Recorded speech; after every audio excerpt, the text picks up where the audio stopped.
Hello everyone and welcome back.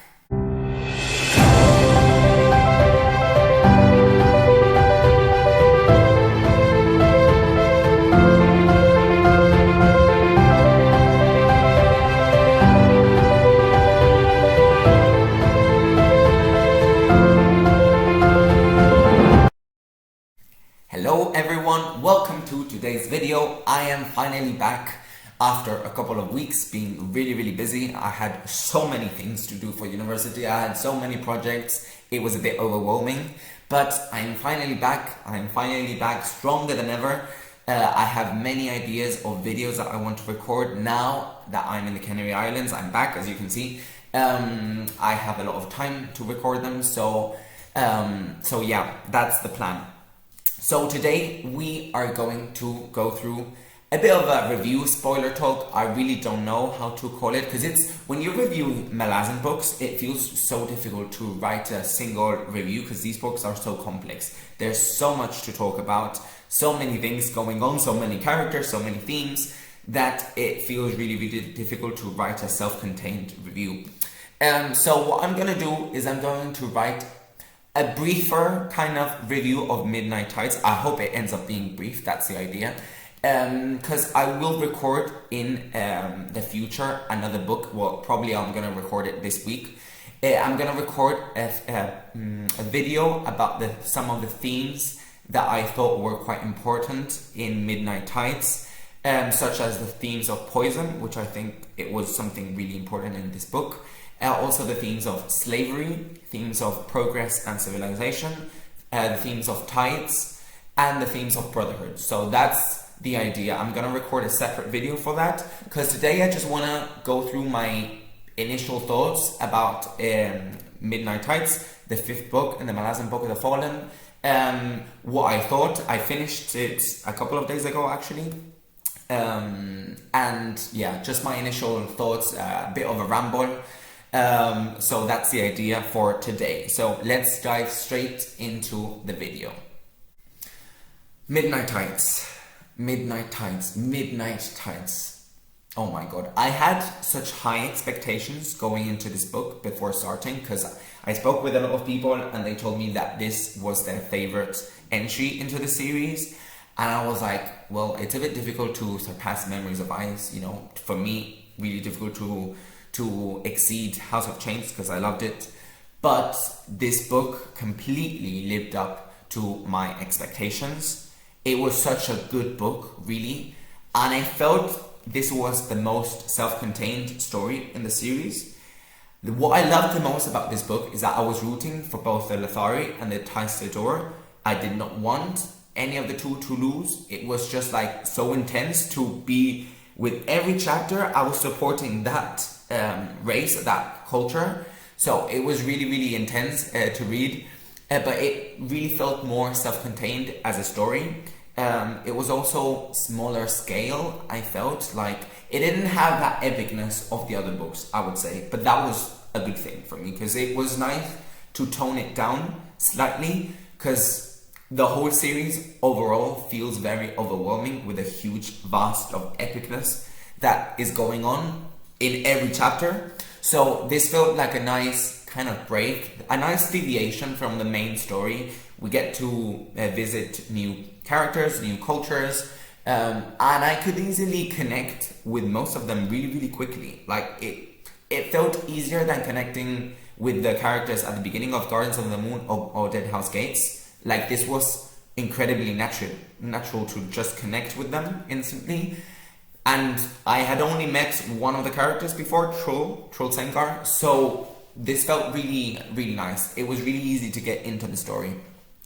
But one of the things that I loved the most about this book is that there was a very clear contrast between the Adore Society and the Lethari. Both are incredibly different, almost like polar opposites, but at the same time, Erikson does not make us pick a side at all. He's just presenting us these two sides of the coin, and he just makes us wonder what side is better, but he doesn't present a clear-cut answer of which one is the best. It's just a dilemma of, civilization, progress, all these kind of things that I'm gonna talk about in a future book in more detail.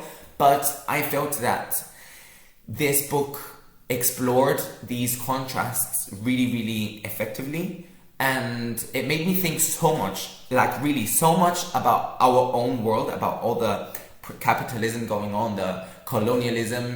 I come from Spain, which is a very, it has a very tainted past about colonialism and all these kind of things, and just about our everyday life. It made me think so much, wonder what we appreciate, what we value, especially what we do in the name of greed, in the name of money, in the name of progress. So it felt really, really interesting to read this book overall. And that final chapter, I think it was chapter 25 at the end, that was just mind-blowing. That was 70 pages of pure, beautiful storytelling, like beautiful. One of the best chapters that I have ever read in any book. It was very long, but it felt so short at the same time. And I loved how the scenes kept getting shorter and shorter, and the paragraphs were literally just one paragraph. That was a whole scene.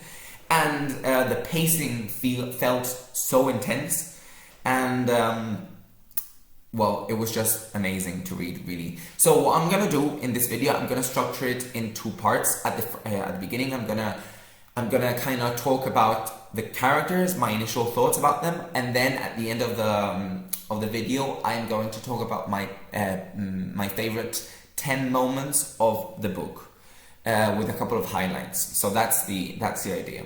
Okay, so let's start with some characters, and I feel like we need to start with the Sengar brothers. So let's start with Troll. Okay, so we met Troll in House of Chains. He was one of my favorite characters by far. I really loved him.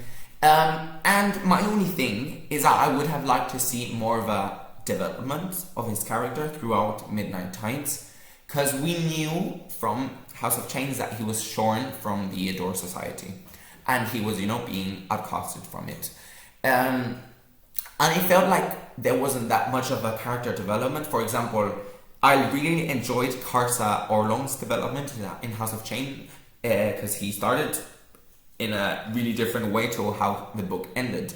And I expected to see some of it here too, because from the very beginning of Midnight Tides, we saw that he was unable to act, he was unable to speak up, and I feel like even though towards the end of Midnight Tides, he starts taking a bit more, he was more in charge of the whole, Adore invasion, he was still quite in the shadows of it all, so I was expecting to see more of it, because when you start reading Midnight Tides, you already have this huge feeling that he's going to get shorn. Like, it's really clear cut, to me at least. But I really enjoyed Troll's relationship with the demon Lilac. I think that was the name of the demon, yeah. That was very nice. I really enjoyed it. It was really nice, yeah. But it was also nice to see those moments at the end when he, in a way, starts becoming a bit more, starts speaking up for himself, for his thoughts, for what he thinks is right. And for example, that moment when he hits the woman who didn't want to cure the demon, and he actually hits her. I mean, obviously I do not support him hitting her, but it felt nice to see him changing a bit. So I really enjoyed Troll's character, but I have to say I enjoyed it more in House of Chains. One of the other things that I really did not like about this book is that the character of Binadas Sengar was not explored almost at all. I wanted to see one of his viewpoints, and we did not see enough of him at all. We see at the end that he ends up being attacked by the Cheddar. I don't know how to say that name. But I wanted to see more of him because he was just such a cool character, I feel. But yeah, maybe we get to see him in future books because I think he's still alive, right? I hope. Then Fear Sengar. Okay.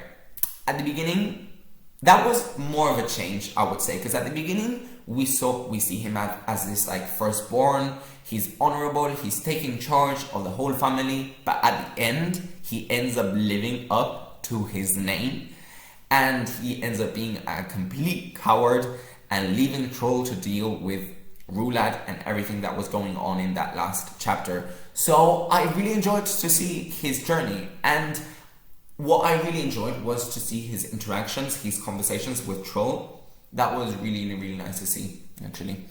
And my favorite Sengar brother is Rulad Sengar. And he's not my favorite character in itself, but he's my favorite kind of storyline of the book. Because my relationship with Rulad changed so much throughout the book. At the beginning, I hated him. You know, he was being that annoying little brother. He was trying it up with Mayan. He was being so annoying and horrible to Troll. And then he died. And then he resurrected. And in that resurrection, I really felt so sorry for him. That moment when he was just screaming for his brothers. And he was, you know, hanging on to Udinas. I felt really, really sorry for him. So that was really intense to read. But then he ends up taking complete control of the Adur, and again, I hated him again. Especially when he takes Mayan from Fear. Again, that was just, I hated him again. It was so horrible. And then again, we see that throughout the book, he's suffering, and he wants to, we kind of see that there's this Rulad inside of him that is being controlled by the crippled god. And again, I felt really sorry for him. And also we appreciated those moments of friendship with Udinas. And towards the end, we start to connect with him again. And then in that last scene in the Eternal Domicile, he's pleading for his brothers to help him kill himself. And that moment broke me entirely into 1,000 pieces. That moment when he's just screaming for his brothers, asking them, please kill me. That moment was just, you know, that's for me peak storytelling. That's just the peak of, you know, beautiful writing, really. It was just magnificent. And also, another of the moment I enjoyed of these brothers' interactions was that to see Troll's doubts once Rulad is killed, and he starts doubting everything he had done and how he had treated Rulad, what he had said to him and everything. That was really, really nice to see Troll's thoughts in that moment in the book.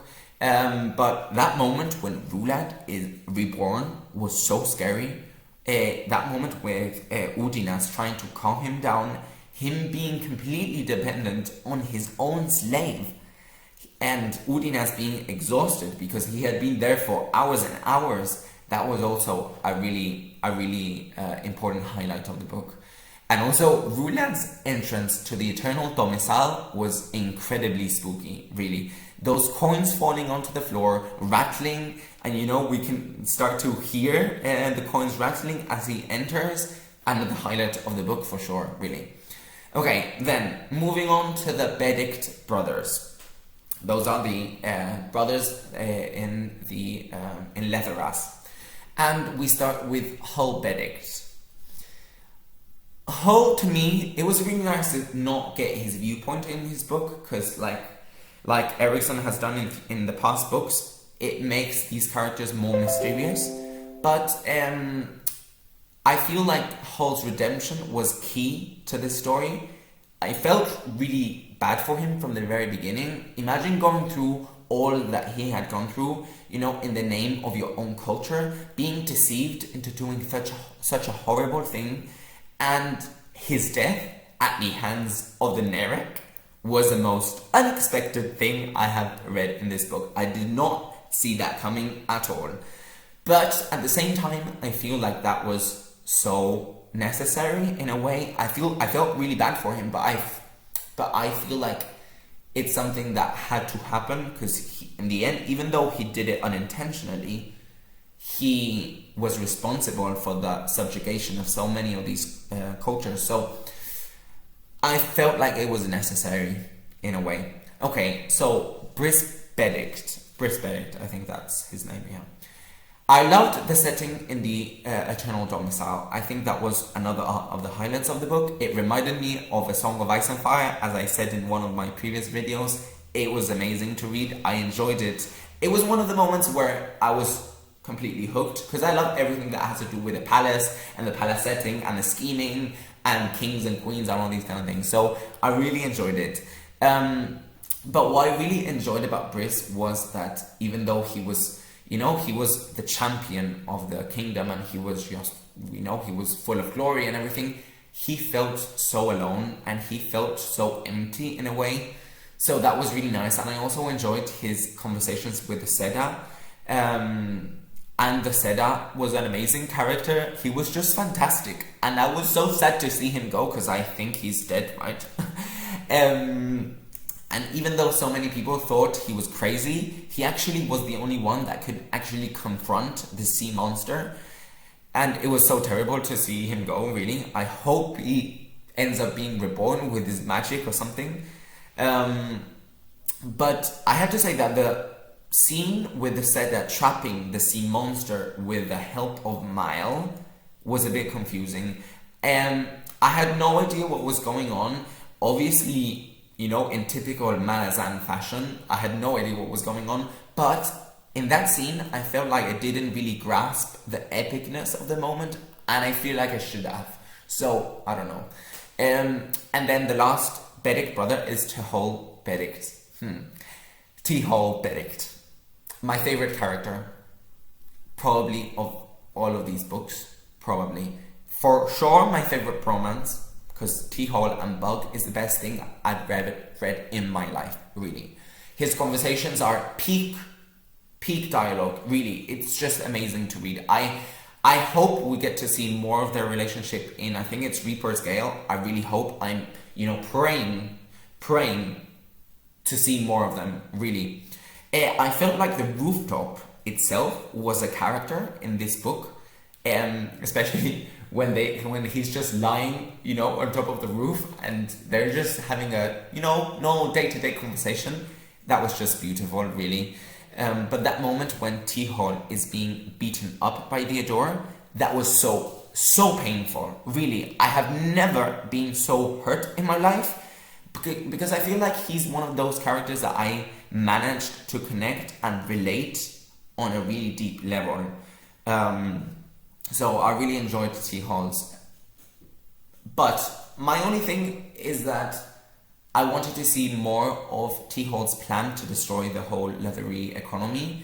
I hope to see more of it, but the three half-sisters, what were their, I can't remember their names really, but, the three sisters, I feel like they faded away from the story as the story progressed. So I wanted to see more of that, and we really did not see much. So maybe in future books, I hope. But Bug's reveal that he was Mile was just, again, mind-blowing. Another of those moments where I did not see that coming. Probably many of you saw that coming, but I did not. That was just no idea. But I am such a sucker for good relationships and romances, and to me, that was the perfect one.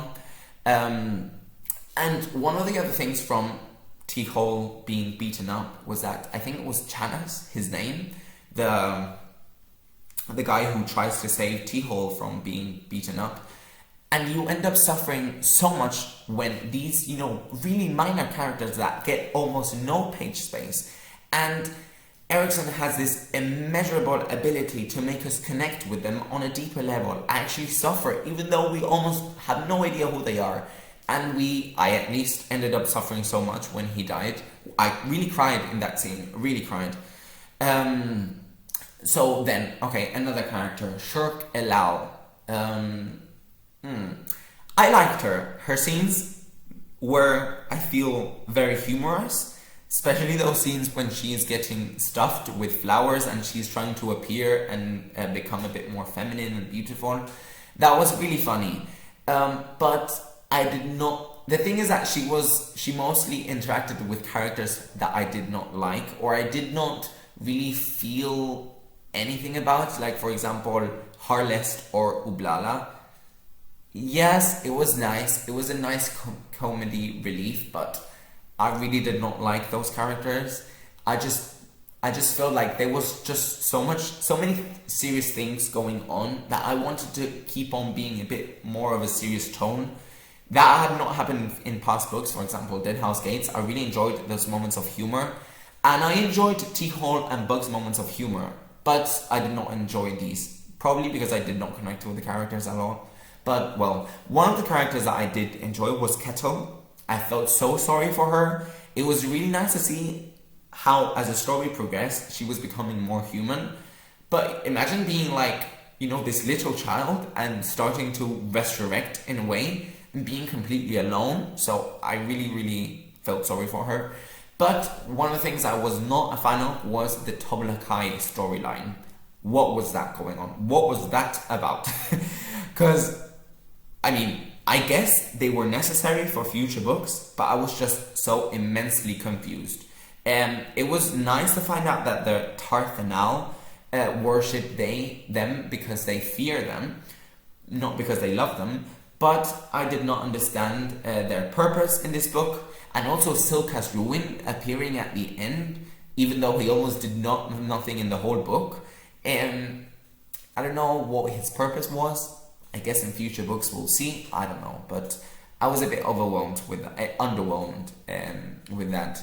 But then, okay, so another character that I feel was very important was Hanan Mossag, which I feel is the exact personification of what greed does to people, malforming you, changing your whole being.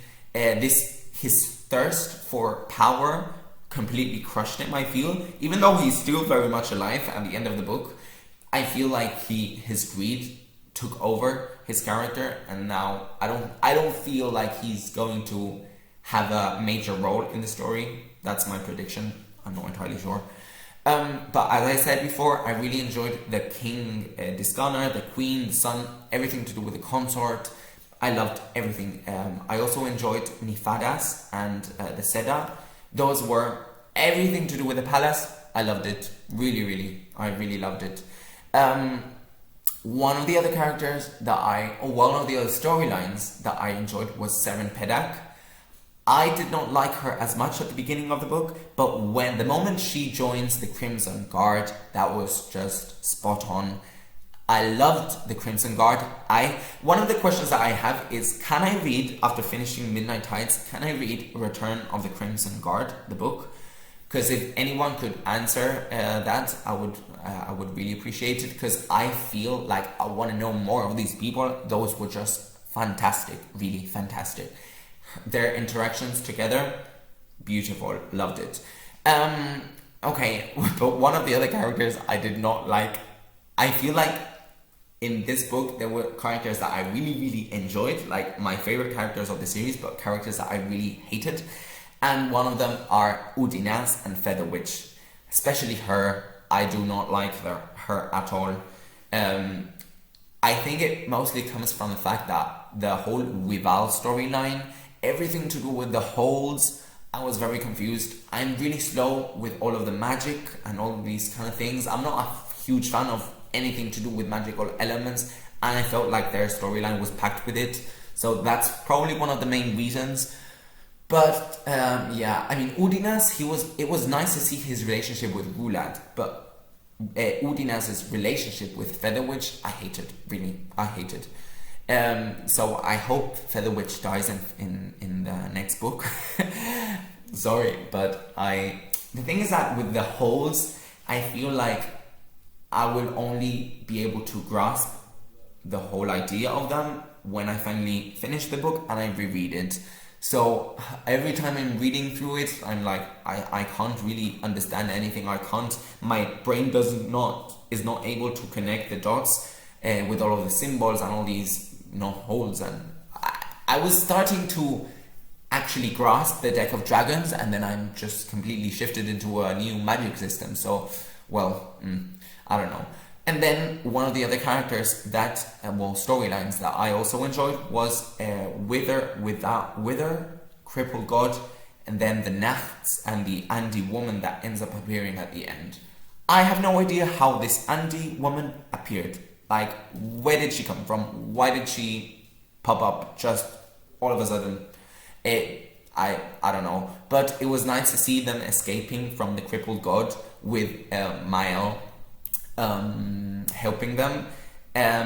And especially that moment when Miles says that he's going to beat up the cripple god, that was just funny. I don't know why, I did not expect that to happen because it was just very humorous. But I wouldn't necessarily have ended the book there. I feel like it was just like, I don't know, like, well, I would have ended it in the Eternal Domicile setting, probably with Rulad or something like that, or that moment when Troll ends up reuniting with Seren Pedak. Probably a moment like that, but, well, I mean, it was really, really good.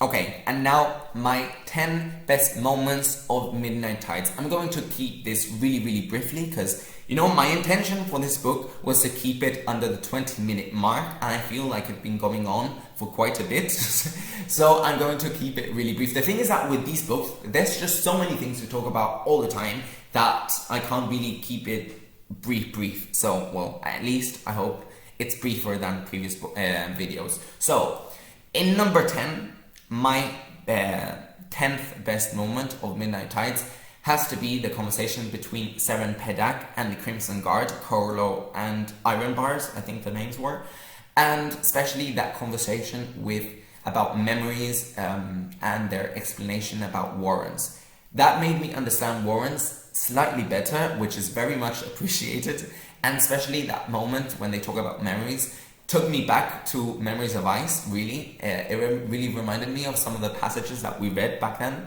So it was lovely. That was a really good moment. Then, in 9th place, it has to be the prologue of this book. That epic battle between the Kichain Shemal and the Andy Edor. And especially that betrayal of Scavandari Blood Eye to Silka's Ruin. That was just amazing. The sky keeps falling from the sky, that aftermath, that appearance of Gothos and Mile, and then we see the crippled god. That was just perfect prologue for a story like this. It really set up the story in a fantastic way. It made everything that came after really clear. If we did not have that introduction of Silka's Ruin and Scavandari Blood Eye, I would feel so lost in the whole book, and that took me a bit by the hand and guided me throughout the whole story. So thank you, Erickson, because, you know, that really helped me a lot to, you know, settle into the book. So that was fantastic. Then in 8th place of my best moment, it has to be the moment when Rulad awakens from his death in front of Udinas, screaming like a child. You know, the compassion that Udinas shows, how he treats him, how Rulad does not want to let go of Udinas at all. You know, that was just, you know, that's his slave we're talking about, and the fact that he's just, you know, holding him, and, you know, he's desperate, and he's just screaming like a child. To me, it made me feel so compassionate for Rulad for the first time in the story. So that was just, you know, beautiful writing. Then I think it's the 7th best moment of the book is that last scene when Seren Pedak sees Troll, and Troll gives her the sword. You know, in, I think it's Edor culture, when the man gives the weapon to the Edor woman, that means that they get, in a way, betrothed, or they get together. And that moment was just so emotional, and I can't really remember what it was, but I think he says no, just for defense, or just as a weapon. I can't really remember, but it was just beautiful. I cried in that moment. I really hope they get together in future books, because I love them both. They're really nice, especially Troll. He's my baby. So please, I hope they don't die. Please, I really hope they don't die. I have the feeling that Seren Pedak might die, but I really hope she doesn't. Then in 6th place, I think, every single conversation between Troll and Bug was just masterpiece. Thank you, Erickson, for that, because that was just one of my highlights from any Malazan book, for sure. Especially that last conversation between Bug and T-Holes. That was just amazing, really. I think T-Hole knew about Bug being Mile before, I think, right? That's what I understood from that conversation. But that was just, when T-Hall asks why did you choose being manservant from all of the things that you could have said, and he says that he really enjoyed being with T-Hall.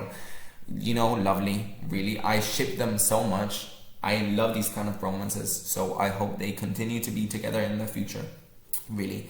Then in the next place, that moment when the sea monster first appears, and then he somehow kills the Lethari that are in the boat next to the Adore villages. That was just creepy as hell, really.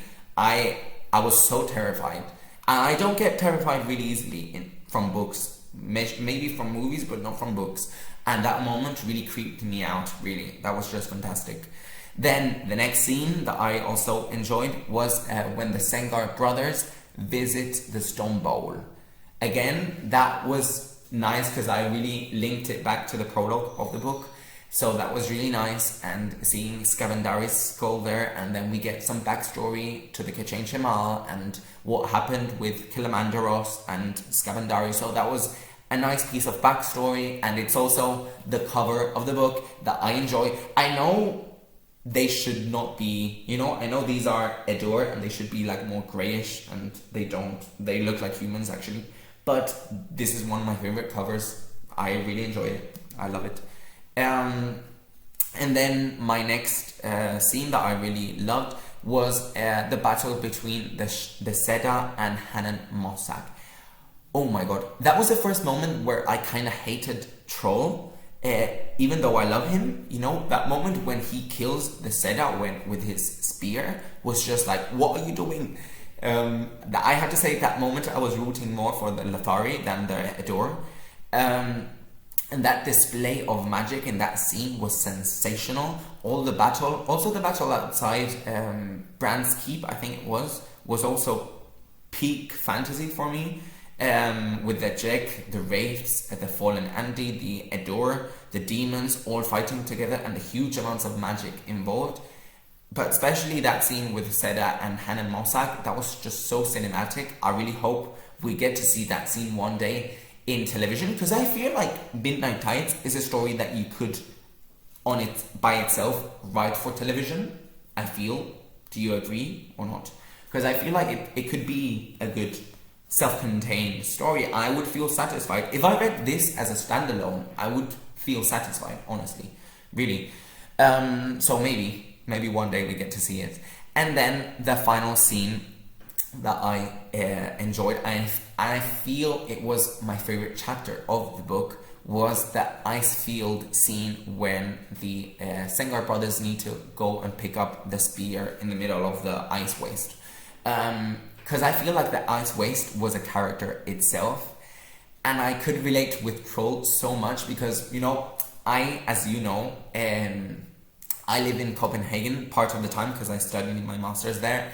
And Copenhagen in Denmark can get very cold, like very, very, very cold, like freezing cold. And I like to go running in the street, just to go running, and I felt so related to Troll when he's just, he has ice in his eyes and he's freezing to death, his fingers, he can't really feel anything in his body. And I could relate with that because, when you're running in the middle of the cold, all my eyes start like burning, and it's just, it's not very nice.